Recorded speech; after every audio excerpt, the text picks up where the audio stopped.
मेरा कहना, मुस्लिम संगठनों ने क्यों नहीं वक्फ बोर्ड पर हंगामा किया? मुस्लिम संगठनों ने क्यों नहीं वक्फ की संपत्ति की रक्षा की? मुस्लिम संगठनों ने वक्फ के संपत्ति से आने वाले पैसे का गरीब मुसलमानों में क्यों नहीं इस्तेमाल किया? मुस्लिम संगठनों ने वक्फ बोर्ड की खाली जमीन, यूजलेस लैंड पर स्कूल, यूनिवर्सिटी, कॉलेज और अस्पताल क्यों नहीं खोला? हम सवाल इधर करते हैं, आप सवाल उधर घुमाते हैं। मोदी की नीयत सही नहीं है। अच्छा तो क्या कर लोगे?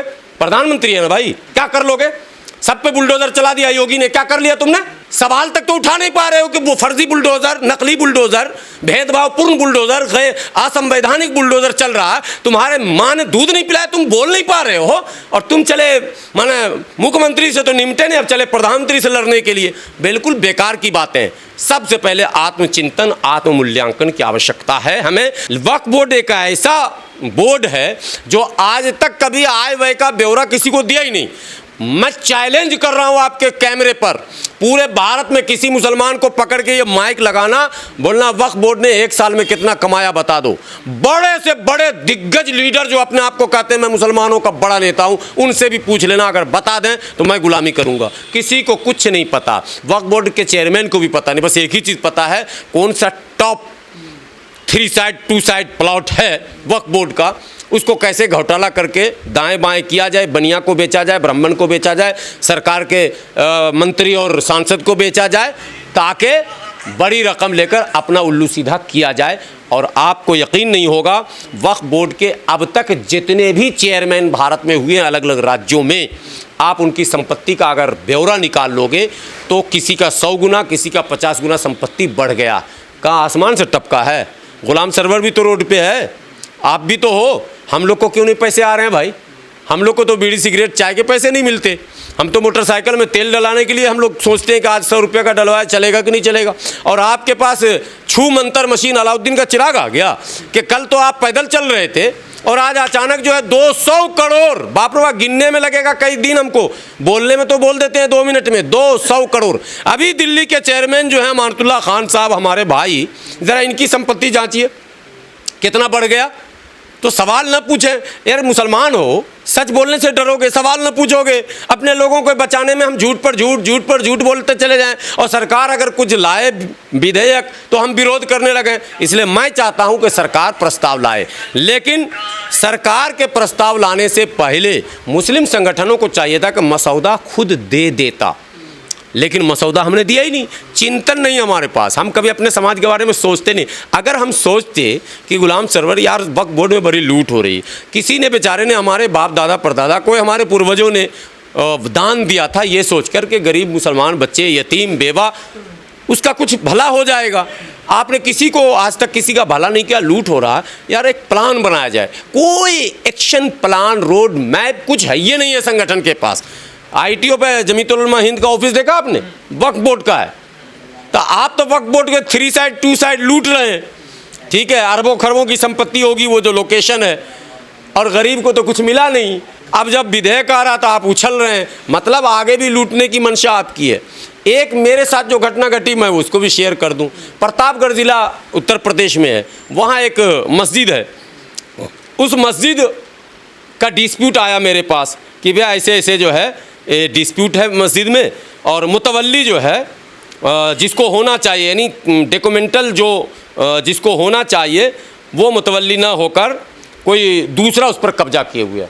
मैं उस फाइल को जब लेकर आगे बढ़ा, लखनऊ गया, तो पता ये चला कि जिस डेट में मुतवल्ली नियुक्त किया गया जिस व्यक्ति को, वो व्यक्ति उससे पहले मर चुका था। मतलब समझ में आई कि नहीं आई आप लोग को?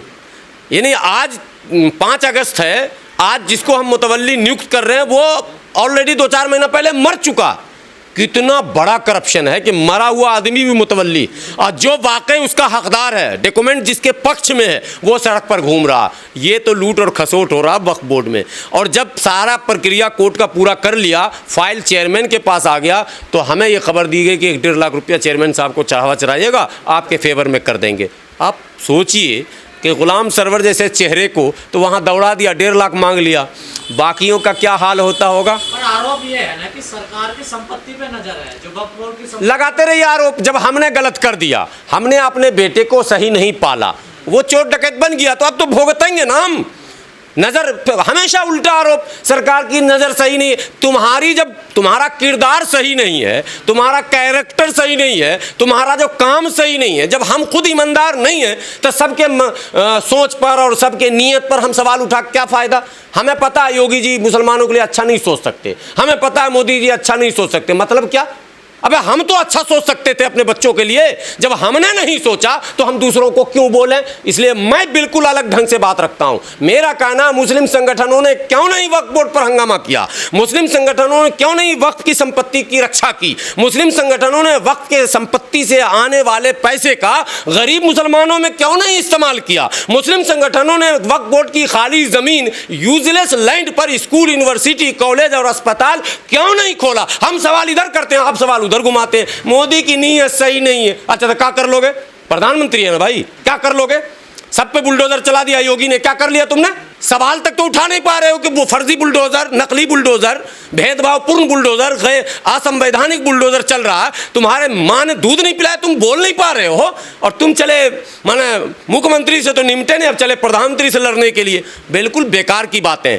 सबसे पहले आत्मचिंतन, आत्ममूल्यांकन की आवश्यकता है हमें। देखिए, मुसलमान अगर हैं, कहा जाता मुसलमान कभी झूठ नहीं बोल सकता, मुसलमान धोखा नहीं दे सकता, कहा था, लेकिन हम ही धोखा दे रहे हैं अपनों को। गैरों को छोड़ दो, अभी हम अपनों को धोखा दे रहे हैं, अपनों से झूठ बोल रहे हैं। हमें इसकी सज़ा मिलनी चाहिए, चाहे मोदी जी के रूप में मिले, योगी जी के रूप में मिले, अमित शाह जी के। मैं तो कहता हूँ इससे भी बड़ा कोई तगड़ा वाला आए, खूब पीटे, हमको सीधा कर दे, तब हम सीधे हो जाएंगे। उम्मीद है कि लोकसभा में वक्फ संशोधन विधेयक रखा जाएगा। संभावनाएं हैं कि 40 बिंदुओं पर सरकार ने संशोधन किया है, 40 नए बिंदु उसमें जोड़े हैं। इस सिक्के का भी दो पहलू है। कोई भी कहावत है कि आग लगती है तभी धुआं उठता है। वक्फ बोर्ड के तमाम मामले देश के सामने हैं। वक्फ बोर्ड के जितने भी मतलब संपत्तियां उनकी हैं, वो उसका बंदर बाट लगातार चल रहा है इस देश में। दिल्ली देश की राजधानी है, दिल्ली के अंदर वक्फ बोर्ड के पास इतनी संपत्ति है कि अगर पारदर्शिता के साथ, ट्रांसपेरेंसी के साथ का सही वितरण कर दिया जाए तो 10,000 मुस्लिम परिवार, गरीब परिवार सीधे सीधे उसका लाभ ले सकते हैं। लेकिन आज तक के इतिहास में 76 वर्षों में 1954-55 से लगातार वक्फ एक्ट जब से नेहरू जी ने बनाया तब से अब तक एक घर दिल्ली में हमको बताइए कि वक्फ बोर्ड ने किसी गरीब मुसलमान को एक घर बना के दे दिया हो। एक बात ये। दूसरा, एक कॉलेज या स्कूल बताइए कि वक्फ बोर्ड ने एक कॉलेज या स्कूल खोल दिया हो। एक ट्रेनिंग इंस्टीट्यूट बताइए, एक कोचिंग सेंटर बताइए, एक अस्पताल बताइए। क्या भला होता कि वक्फ बोर्ड एक बेहतरीन चैरिटी अस्पताल खोलता, धर्मार्थ बोर्ड लगाता, वक्फ बोर्ड द्वारा संचालित अस्पताल, और हज़ारों लोगों का इलाज होता, उसमें हिंदू मुसलमान सबका हो जाता, गरीबों का लिख दिया जाता, बीपीएल परिवार को देंगे, गरीब को देंगे, कार्ड दिखाओ और इलाज कराओ। मज़ा आता, मैसेज जाता, कोई विरोध नहीं करता। एक मैसेज ये भी जाता कि मुसलमानों ने दान किया, लाभ पूरा देश उठा रहा। ना तो वो आप वो कर सके, ना तो ये स्पेशली जो मुस्लिम बहुल क्षेत्र है, जैसे ओखला है, मुस्तफ़ाबाद है, सीलमपुर है, कहीं है, आपने कहीं कोई अस्पताल स्कूल नहीं खोला। ये कितना हास्यास्पद है कि अरबों की संपत्ति आपके पास है, उसके बाद आप कुछ भी नहीं कर पा रहे। अब आखिरी बात सुनिए, हैरानी होगी। वक्फ बोर्ड में बहुत सारी मस्जिदें, मस्जिद के इमाम को तनख्वाह दिया जाता, 6-6 महीने 8-8 महीने तनख्वाह नहीं देते, और ये कहते हैं कि सरकार ग्रांट देगी तब तनख्वाह मिलेगा। सरकार आपको ग्रांट देगी, और जो वो टैक्स, जो किराया और जो पैसे वसूली हो रहे हैं वो कहाँ जा रहा? ना ऑडिट रिपोर्ट है, ना कोई सार्वजनिक, कभी एक बार भी आय और व्यय का ब्यौरा कभी वक्फ बोर्ड ने सार्वजनिक नहीं किया कि इतना आया और इतना हमने खर्च किया। भाई आया तो कहाँ से आया और गया तो कहाँ गया? हर मस्जिद कमेटी में, मदरसे कमेटी में ये सिस्टम है हमारे यहाँ कि महीने में या हफ्ते में आमदनी और ख़र्च का बोर्ड लग जाता। तमाम मस्जिदों में हमारे यहाँ सिस्टम है कि भाई इतना आमदनी हुआ, इतना खर्च हुआ, इतना बचा है या माइनस है या जो भी है वो लिखा जाता।